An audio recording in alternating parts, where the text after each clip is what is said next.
आज हम पढ़ेंगे हिंदी व्याकरण का सबसे महत्वपूर्ण भाग, जिसका नाम है संधि। आइए वीडियो को शुरू करते हैं। सबसे पहले हम देखते हैं संधि शब्द आया कहाँ से है। संधि संस्कृत भाषा का शब्द है जिसका अर्थ है मेल, संयोग, समझौता और एक तरह का वर्ण विकार। व्याकरण में संधि का अर्थ है दो वर्णों के मेल से उत्पन्न विकार। विकार यानी परिवर्तन। जब दो सार्थक शब्द उन शब्दों को कहते हैं जिनका अपना कोई अर्थ हो।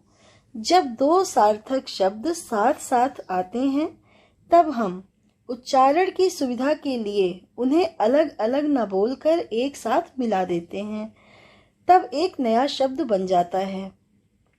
इस नए शब्द के निर्माण में दोनों शब्दों के दो वर्णों का मेल होता है, जिससे एक विकारजन्य परिवर्तन होता है। सामान्य रूप से अक्षरों के इसी मेल को हम संधि कहते हैं। संधि का अर्थ है परिवर्तन। यदि दो वर्णों के मेल से परिवर्तन होता है तब संधि होगी। यदि परिवर्तन नहीं होता है तब वहां पर कोई संधि नहीं होगी। जैसे हमारे सामने ये दो वर्ण हैं, आ और ई। जब ये दोनों मिलते हैं तब बनता है ए। यहाँ पर इन दोनों के मिलने से परिवर्तन हो रहा है, इसलिए यहाँ पर संधि होगी। ये दो वर्ण हैं व्यंजन और स्वर। इस व्यंजन के नीचे हलंत लगा हुआ है, इसका अर्थ है यह अधूरा है। आ इसके साथ मिलकर इसे पूरा करेगा, इसे उच्चारण प्रदान करेगा, किंतु इनके मिलने से यहाँ पर कोई परिवर्तन नहीं हो रहा है, इसलिए यहाँ पर कोई संधि नहीं होगी। वर्ण और ध्वनि एक दूसरे के पर्याय हैं। हमने यह जान लिया कि जब दो शब्दों के दो वर्णों के मिलने से जो परिवर्तन होता है उसे संधि कहते हैं। अब ये दो वर्ण कौन से होंगे, इसका एक नियम है जिसे आप अपने दिमाग में बहुत ही अच्छे से बैठा लीजिए। ये नियम है प्रथम शब्द का अंतिम वर्ण और द्वितीय शब्द का प्रथम वर्ण। जब ये दोनों आपस में मिलते हैं तो यहाँ एक परिवर्तन, एक विकार उत्पन्न होता है। इसे ही हम संधि कहते हैं। संधि को समझने के लिए वर्ण विच्छेद का ज्ञान होना बहुत जरूरी है। जब तक हम वर्ण विच्छेद को नहीं समझेंगे तब तक हम किसी शब्द का अंतिम वर्ण और प्रथम वर्ण नहीं निकाल पाएंगे। अब हम इसे एक उदाहरण से समझते हैं। ये हमारे सामने दो शब्द हैं, पुस्तक और आलय। पुस्तक का अंतिम वर्ण कौन सा है, इसे जानने के लिए हम इस शब्द का वर्ण विच्छेद करते हैं। तो हम देखते हैं पुस्तक शब्द बना है आधा पा, उ, आधा सा, आधा ता, आ, आधा का और आ से मिलकर। इधर आलय का भी वर्ण विच्छेद करते हैं।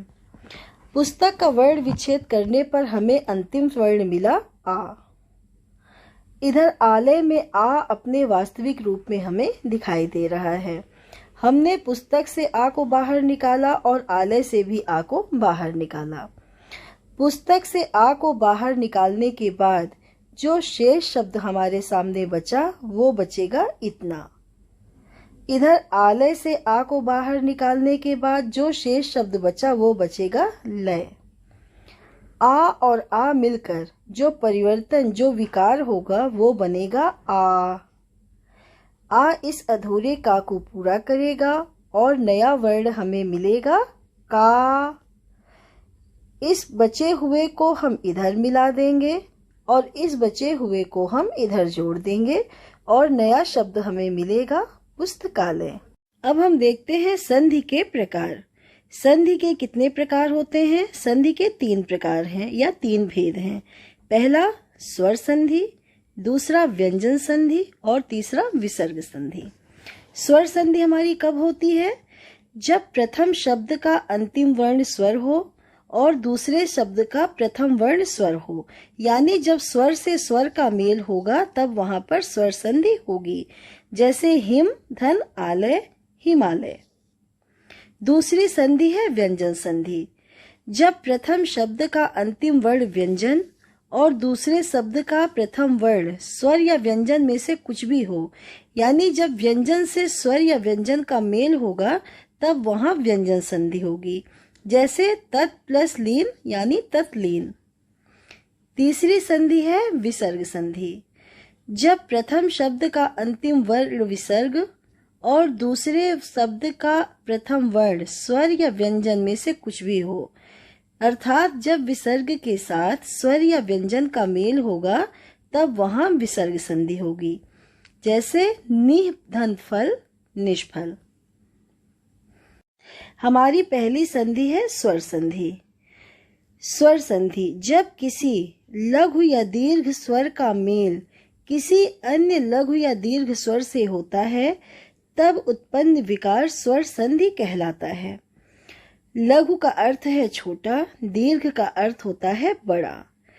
जब किसी छोटे या बड़े स्वर का मेल किसी अन्य छोटे या बड़े स्वर से होता है, यानी स्वर का मेल जब स्वर से ही होगा तब वहां जो विकार उत्पन्न होगा उसे स्वर संधि कहलाएगा। स्वर संधि के 5 भेद होते हैं। पहला दीर्घ स्वर संधि, दूसरा गुण स्वर संधि, तीसरा वृद्धि स्वर संधि, चौथा यड़ स्वर संधि और 5वां अयादि स्वर संधि। पहली संधि हमारी दीर्घ स्वर संधि। सबसे पहले हम जानते हैं दीर्घ स्वर संधि के बारे में। दीर्घ स्वर संधि की परिभाषा क्या कहती है? जब किसी लघु या दीर्घ सजातीय स्वर का मेल किसी अन्य लघु या दीर्घ सजातीय स्वर से होता है तब उससे उत्पन्न विकार दीर्घ स्वर संधि कहलाता है। अब हम इस परिभाषा को देखते हैं ध्यान से। लघु का अर्थ होता है छोटा, दीर्घ का अर्थ होता है बड़ा और इस संधि का नाम है दीर्घ स्वर संधि। सजातीय का अर्थ है एक ही जाति के, सेम जाति के या एक ही परिवार के। हमारी वर्णमाला में आ, ई, उ और ऊ ये सजातीय स्वर हैं, यानी एक ही जाति के, सेम जाति के स्वर हैं। जब आ और आ मिलता है तो बनता है आ। ई और ई मिलेगा तब बनेगा ई। उ और ऊ का मेल होगा तब बनेगा ऊ। इसे हम ऐसे भी समझ सकते हैं, आ और आ मिलकर अपने परिवार को बड़ा करेंगे, दीर्घ करेंगे तब बनेगा आ। ई और ई मिलकर दीर्घ करेंगे तब बनेगा ई। उ और ऊ मिलेंगे तब बनेगा दीर्घ ऊ। अगर आप इसे संक्षेप में समझना चाहते हैं तो बस इतना याद रखिए, दीर्घ आ, दीर्घ ई, दीर्घ ऊ। जब किसी शब्दों के बीच में आपको दीर्घ आ, दीर्घ ई और दीर्घ ऊ दिखाई दे दीर्घ मात्रिक रूप में, तब वहां पर हमारी दीर्घ स्वर संधि होगी। अब हम इसे और विस्तार से पढ़ेंगे। ये हमारे 3 भाग हैं। एक भाग हो गया आ और आ, दूसरा हो गया ई और ई, तीसरा हो गया ऊ और ऊ। अब आ का मेल आ से हुआ तो बना दीर्घ आ, ई का मेल ई से हुआ तब बना दीर्घ ई, ऊ का मेल ऊ से हुआ तब बना दीर्घ ऊ। अब हम इसे और फैलाकर और विस्तार से समझेंगे। सबसे पहले हम पहला वर्ग समझते हैं, आ और आ। आ का मेल आ से हो या आ का मेल आ से हो, लेकिन जो परिणाम होगा वह बनेगा दीर्घ आ। अब ये 4 तरह से एक दूसरे से इनका मेल होता है। आ का मेल आ से होगा तब भी, आ का मेल आ से हो तब भी, दीर्घ आ का मेल लघु आ से होगा तब भी और दीर्घ आ का मेल दीर्घ आ से होगा तब भी। इन चारों परिस्थितियों में जो परिणाम होगा, जो रिजल्ट होगा, वो बनेगा दीर्घ आ। अब हम इस चारों को अलग अलग उदाहरणों के माध्यम से विस्तार से समझेंगे कि किस प्रकार से इन दोनों का मेल होने से, इन चारों तरीकों से मेल होने से किस प्रकार संधि बनती है। आप एक बार इस तरह संधि को समझेंगे, आपको कभी दोबारा संधि पढ़ने की जरूरत नहीं पड़ेगी। आप देखते ही संधि को खुद ब खुद कर लेंगे। सबसे पहले हम देखते हैं आ और आ के मेल से होने वाली संधि को। ये हमारे सामने दो शब्द हैं, राम और अवतार। राम का हमने वर्ण विच्छेद किया तो हमें अंतिम वर्ण मिलेगा आ। इधर अवतार का भी वर्ण विच्छेद करते हैं, आ अपने वास्तविक रूप में है। हमने अवतार से भी आ को बाहर निकाला और राम से भी आ को बाहर निकाल लिया। राम से आ को बाहर निकालने के बाद जो शब्द हमारे पास बचा उसे हमने इधर उतार लिया, और अवतार से भी आ को बाहर निकालने के बाद जो शब्द शेष बचेगा उसे हम इधर उतार लेंगे। आ और आ के मिलने से जो परिवर्तन होगा वह बनेगा दीर्घ आ। आ इस माँ के साथ मिलेगा और इसे बनाएगा माँ। इस बचे हुए को हमने इधर जोड़ा और इस बचे हुए को हमने इधर मिलाया और नया शब्द हमें मिलेगा रामावतार। अब हम आ से बनने वाले कुछ अन्य शब्दों को भी देखते हैं। आप इनका खुद अभ्यास करेंगे। पहला उदाहरण है शब्द धन अर्थ बराबर शब्दार्थ। दूसरा है अस्त धन अचल बराबर अस्ताचल। तीसरा है नयन धन अभिराम बराबर नयनाभिराम। चौथा चरण धन अमृत बराबर चरणामृत। पांचवा वेद धन अंत बराबर वेदांत। अब आगे बढ़ते हैं। दूसरा तरीका हम देखते हैं, आ और आ के मेल से होने वाली संधि कैसे होती है, इसे भी हम उदाहरण से समझते हैं। ये दो शब्द हैं शिव धन आलय। शिव का हमने वर्ण विच्छेद किया तो अंतिम वर्ण हमें मिलेगा आ। इधर आलय का वर्ण विच्छेद करते हैं, आ हमें इधर अपने वास्तविक रूप में दिखाई दे रहा है। हमने शिव से आ को निकाला, इधर आलय से भी आ को बाहर निकाल लिया। शिव से आ को बाहर निकाले तो हमारे पास जो शब्द बचा वो बचेगा इतना। आलय से आ को बाहर निकालने के बाद जो शब्द बचेगा वो बचेगा इतना। आ और आ मिलेंगे तो जो परिवर्तन होगा वह बनेगा आ। आ इस वा के साथ मिलेगा और हमें जो नया वर्ण मिलेगा वो बनेगा वा। इस बचे हुए को हमने इधर मिलाया और इस बचे हुए को हमने इधर सजा दिया और नया शब्द हमें जो मिला वह मिला शिवालय। अब हम आ और आ के मेल से बनने वाले कुछ अन्य शब्दों को देखेंगे और आप इनका स्वयं अभ्यास करेंगे। पहला है रत्न धन आकर बराबर रत्नाकर। दूसरा धर्म धन आत्मा बराबर धर्मात्मा। आप देखिए यहाँ आ की मात्रा दिखाई दे रही है। इन शब्द के बीच में आपको आ की दीर्घ आ जब दिखाई दे रहा है वहां पर दीर्घ संधि होगी। परम धन आनंद बराबर परमानंद। शुभ धन आगमन बराबर शुभागमन। राम धन आधार बराबर रामाधार। भय धन आकुल बराबर भयाकुल। चलिए आगे बढ़ते हैं।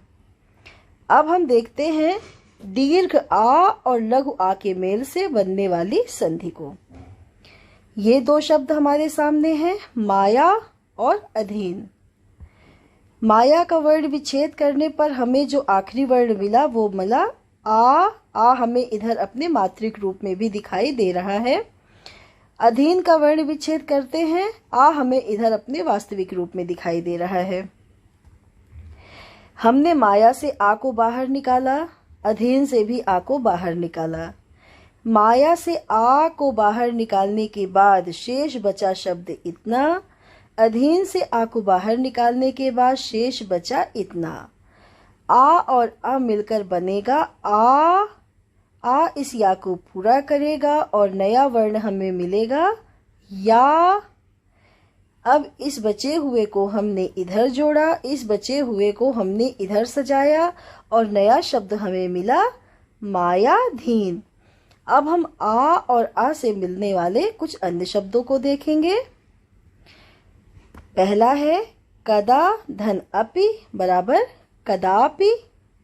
दूसरा करुणा धन अवतार बराबर करुणावतार।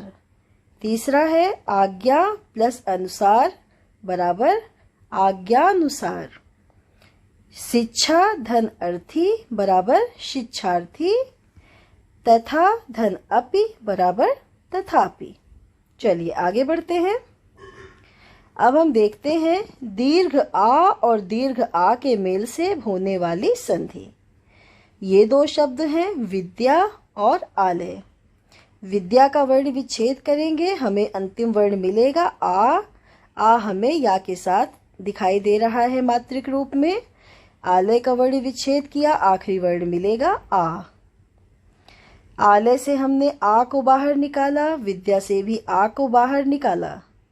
विद्या से आ को बाहर निकाला, शेष शब्द बचेगा इतना। आलय से आ को बाहर निकाला, शेष शब्द बचेगा इतना। आ और आ मिलकर बनेगा आ। आ ने इस या को पूरा किया और नया वर्ण हमें मिला या।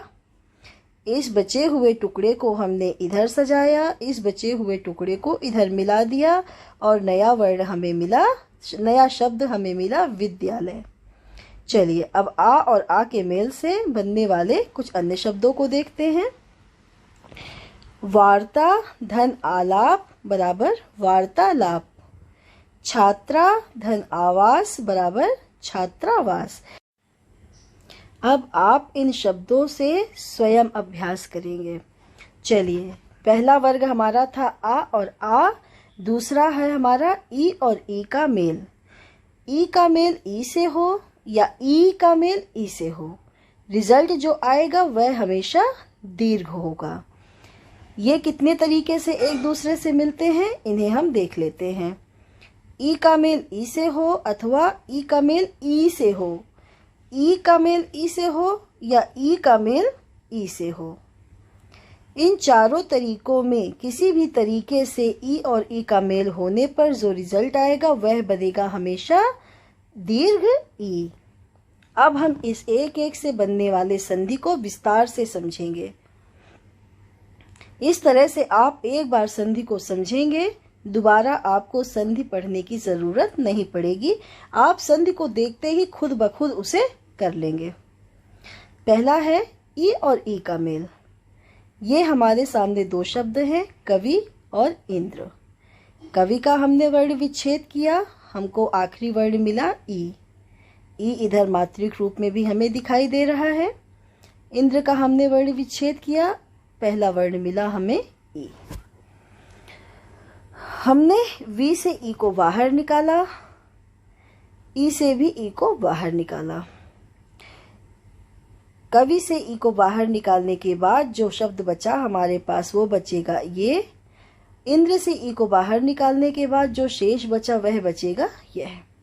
ई और ई मिलेंगे और बनेगा ई। ई इस वा को पूरा करेगा और नया वर्ण हमें मिलेगा वी। इस बचे हुए को हमने इधर जोड़ा, इस बचे हुए टुकड़े को इधर सजाया और नया शब्द हमें मिला कवींद्र। चलिए अब हम ई और ई के मिलने से बनने वाले अन्य शब्दों को देखते हैं। अति धन इत बराबर अतीत। रवि धन इंद्र बराबर रवींद्र। अभि धन इष्ट बराबर अभीष्ट। गिरि धन इंद्र बराबर गिरींद्र। इन शब्दों से आप स्वयं अभ्यास करेंगे। आगे बढ़ते हैं और दूसरा देखते हैं तरीका ई और ई का मेल। दो शब्द हमने लिए, हरि और ईश। हरि का वर्ण विच्छेद किए, आखिरी वर्ण हमको मिला ई। ईश का वर्ण विच्छेद किया और हमें जो वर्ण मिला वो मिला ई। हरि से हमने ई को बाहर निकाला, ईश से ई को बाहर खींच लिया। हरि से ई को बाहर निकालने के बाद जो शेष शब्द बचा वो बचेगा इतना। ईश से ई को बाहर निकालने के बाद शेष बचा यह। ई और ई मिलेंगे, जो परिवर्तन होगा, जो विकार होगा वह बनेगा ई। ई इस रा के साथ मिलेगा और इसे बनाएगा री। इसको हमने इधर जोड़ा, शा को हमने इधर मिलाया और नया शब्द हमें मिला हरीश। चलिए अब हम ई और ई के मेल से बनने वाले दूसरे शब्दों को भी देख लेते हैं। पहला है हमारा कपि धन ईश बराबर कपीश। दूसरा है मुनि और ईश्वर बराबर मुनीश्वर। तीसरा उदाहरण वारि धन ईश बराबर वारीश। चौथा गिरि धन ईश बराबर गिरीश। चलिए आगे बढ़ते हैं। चलिए अब हम देखते हैं दीर्घ ई और लघु ई के मेल से बनने वाली संधि को। दो शब्द हमारे सामने हैं, लक्ष्मी और इच्छा। लक्ष्मी का हमने वर्ण विच्छेद किया, हमें आखिरी वर्ण मिला ई। इधर इच्छा का वर्ण विच्छेद किया और पहला वर्ण मिला ई। इधर ई हमें अपने मात्रिक रूप में दिखाई दे रहा है, इधर ई हमें अपने वास्तविक रूप में दिखाई दे रहा है। हमने लक्ष्मी से ई को बाहर निकाला, इच्छा से भी ई को बाहर निकाला। लक्ष्मी से ई को बाहर निकाला तो शेष बचा ये इतना। इच्छा से ई को बाहर निकाला तो शेष बचा इतना। ई और ई मिले तो बनेगा दीर्घ ई। ई ने इस माँ को पूरा किया और हमें नया वर्ण मिलेगा मी। इस बचे हुए को हमने इधर जोड़ा, इस बचे हुए को हमने इधर मिलाया और नया शब्द हमें मिला लक्ष्मीच्छा। चलिए अब हम कुछ दूसरे उदाहरण को देख लेते हैं। फड़ी धन इंद्र बराबर फड़ींद्र। महती धन इच्छा बराबर महती इच्छा। चलिए आगे बढ़ते हैं। चलिए अब हम देखते हैं दीर्घ ई और दीर्घ ई के मेल से होने वाली संधि को। दो शब्द हैं हमारे सामने, मही और ईश। मही में हमें ई अपने मात्रिक रूप में यहाँ दिखाई दे रहा है, ईश में ई हमें वास्तविक रूप में दिखाई दे रहा है। हमने मही से ई को बाहर निकाला, ईश से भी ई को बाहर किया। मही से ई को बाहर निकालने के बाद जो शेष शब्द बचा वो बचा इतना। ईश से ई को बाहर निकालने के बाद शेष शब्द बचा इतना। ई और ई मिले तो बना, जो परिवर्तन हुआ वो बना दीर्घ ई। ई ने इस हा को पूरा किया और हमें नया वर्ण मिलेगा ही। इस बचे हुए को हमने इधर जोड़ा और इस बचे हुए को हमने इधर मिलाया और नया शब्द हमें मिला महिष। चलिए आगे बढ़ते हैं और देखते हैं ई और ई के मिलने से बनने वाले कुछ अन्य शब्दों को। पहला है रजनी धन ईश बराबर रजनीश। दूसरा है नदी धन ईश बराबर नदीश। तीसरा है जानकी धन ईश बराबर जानकीश। चलिए आगे बढ़ते हैं। अब तीसरा वर्ग हमारा है ऊ और ऊ का मेल। ये कितने तरीके से ऊ और ऊ मिलते हैं इसे भी हम देख लेते हैं। ऊ का मेल ऊ से हो या ऊ का मेल ऊ से हो। ऊ का मेल ऊ से हो या ऊ का मेल ऊ से हो। इन चारों तरीके में किसी भी तरीके से ऊ और ऊ का मेल होगा तो परिणाम जो होगा वह हमेशा बनेगा दीर्घ ऊ।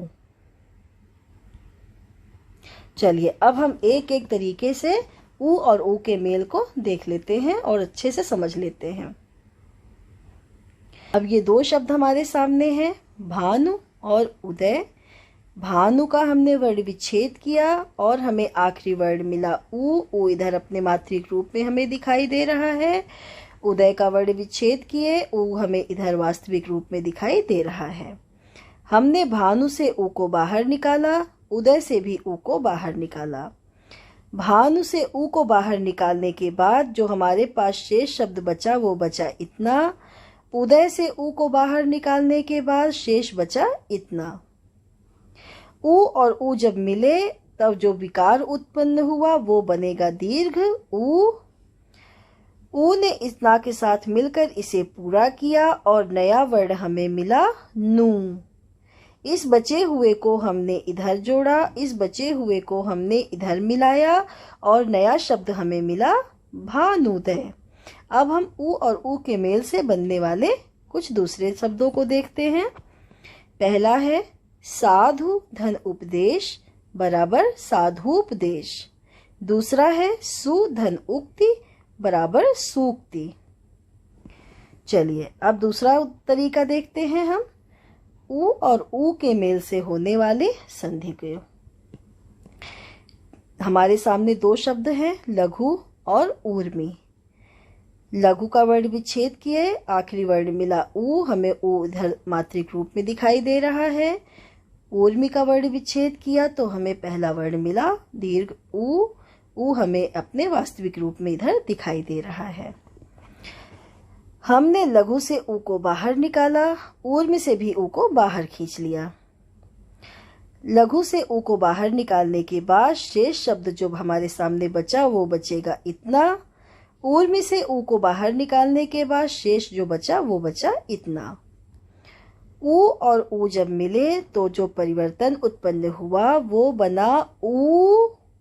ऊ ने इस घा को पूरा किया और नया वर्ण हमें मिला घू।